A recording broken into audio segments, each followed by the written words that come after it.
ఈరోజు 11వ తారీఖు 11 గంటలకి మా గుంటూరు పశ్చిమ నియోజకవర్గానికి 11 సీట్లకే పరిమితమైన వైఎస్ఆర్ సిపి అధినేత జగన్మోహన్ రెడ్డి గారు ఒక నిందితుడిని కలవడానికి బ్రాడీపేటలో ఉన్న సబ్ జైలుకి రావడం జరిగింది. వచ్చిన తర్వాత ఆ నిందితుడిని కలిసి వెళ్ళిన తర్వాత అంతా దైవాధీనం అన్నట్టుగా మాట్లాడడం జరిగింది. నిజంగా జగన్మోహన్ రెడ్డి గారికి దేవుని పట్ల భయమో భక్తో ఉండుంటే ఈ ఆంధ్ర రాష్ట్రాన్ని గడిచిన 5 ఏళ్లలో ఇంత అధ్వాన స్థితికి ఖచ్చితంగా లాక్కొచ్చేవారు కాదు. ఈరోజు ఆయన కలిసిన వ్యక్తిని మనం తీసుకుంటే నందిగామ సురేష్ అనే వ్యక్తి పూర్తిగా నేర చరిత్ర కలిగిన వ్యక్తి, అక్రమ ఆర్జనలో నిపుణుడైన వ్యక్తి. ఆ వ్యక్తిని ఈరోజు పనిగట్టుకుని జగన్మోహన్ రెడ్డి గారు కలవడానికి వచ్చారు అని అంటే యావత్ రాష్ట్ర ప్రజలందరూ కూడా ఒకసారి ఆలోచించాల్సిన సమయం ఇది. మన అమరావతికి చంద్రబాబు నాయుడు గారు పర్యటనకు వచ్చినప్పుడు చంద్రబాబు నాయుడు గారి మీదే ఆయన హత్యా ప్రయత్నం చేయడం జరిగింది. అదేవిధంగా బీజేపీ నాయకులు 3 రాజధానుల విషయంలో వ్యతిరేకిస్తే వారి పట్ల వాళ్ళ అనుచర వర్గం దాడి చేయడం జరిగింది. నిన్నగాక మొన్న బుడమేరు పొంగి ప్రజలందరూ భయానకమైన స్థితిలో ఉన్న బ్యారేజీని పడగొట్టే విధంగా బోట్లని అజ్జేయడం జరిగింది. ఎక్కడ చూసినా పూర్తిగా నేర చరిత్రలో మునిగిపోయిన నందిగామ సురేష్ ఆఖరికి తల్లిలాగా భావించే టీడీపీ కార్యాలయాన్ని కూడా ధ్వంసం చేసే భాగంలో ప్రధాన పాత్ర పోషించిన ఒక నిందితుడిని ఈరోజు పనిగట్టుకొని జగన్మోహన్ రెడ్డి పరామర్శించడానికి వచ్చారు అంటే ఒక నిందితుడు ఇంకొక నిందితుడికి ఆసరాగా బాసటగా ఈరోజు నేనున్నాను అని చెప్పడానికి వచ్చారా అన్నట్టుగా మనకి కనిపిస్తూ ఉంది. అదేవిధంగా జగన్మోహన్ రెడ్డి గారి కుట్రపూరితమైన మనస్తత్వం చూస్తే ఏ అంశాన్నైనా కూడా బురద జల్లే ప్రయత్నం తప్ప ఒక రెస్పాన్సిబిలిటీతో బాధ్యతాయుతంగా ప్రజల పట్ల ప్రేమగా ఉన్న వ్యవహారం కానివ్వండి, మాట శైలి కానివ్వండి లేదు.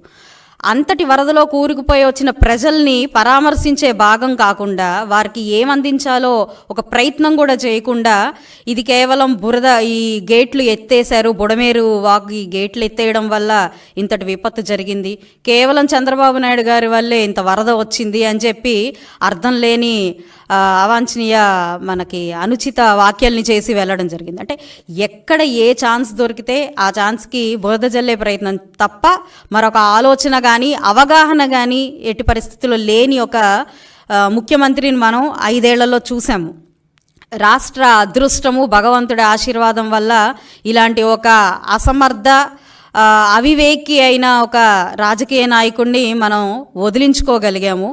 ఇప్పటికైనా కనువిప్పు కలగకుండా ప్రజలకి ఆదరణగా అండగా ఇంత విపత్తులో విజయవాడ ప్రజలందరూ ఉంటే చంద్రబాబు నాయుడు గారు 10 రోజుల నుంచి ఒకే ప్రాంతంలో ఉండి తిరిగిన ప్రాంతం తిరగకుండా ఎఫెక్ట్ అయిన ప్రతి ఏరియాని ఆయన స్వయంగా పరిశీలిస్తూ ఉంటే ఆయన ప్రాణాలకు కూడా అడ్డుపెట్టి ఆయన ఆరోగ్యాన్ని కూడా లెక్క చేయకుండా ఈరోజు తిరుగుతూ ఉంటే కనీస బాధ్యతగా మరి మాజీ ముఖ్యమంత్రి హోదాలో వెలిగిన ఒక జగన్మోహన్ రెడ్డి ప్రజల యొక్క బాధ్యతగా నేనున్నాను మీకు ఏం కావాలి అని కనీసం ఆయన అనుచర వర్గానికైనా బాసటగా ఉండకుండా ఈరోజు ఆయనకు ఓట్లేసి గెలిపించిన ప్రజలకు కూడా ఆసరాగా ఉండకుండా మరీ ఒక నిందారోపణలు చేయడము, ప్రజల్ని మరీ ఒకసారి మభ్యపెట్టే ప్రయత్నం చేయడము, దానికి మళ్ళీ విఫలం అవ్వడము ఇలాంటివన్నీ చూస్తూ వచ్చాం. మరి నందిగామ సురేష్ అనే వ్యక్తికి ఆయన ఈరోజు బాసటగా వచ్చి ఆయన కలిసి ములాఖత్లో భాగంగా కలవడానికి మనం ఏమని అర్థం చేసుకోవాలో ప్రజలందరూ ఒకసారి అర్థం చేసుకోవాలి. ఇలాంటి నేరపూరితమైన వ్యక్తులని కలవడంలో ఆయన ఉద్దేశం ఏంటో కూడా మనం అర్థం చేసుకోవాలి. మొన్న 1 నెల క్రితం వినుకొండలో జరిగిన విషయాలు ఒక వర్గపోరులో వారి పార్టీ వాళ్లే కొట్టుకుంటే అక్కడ కూడా పరామర్శించడానికి వెళ్ళారు.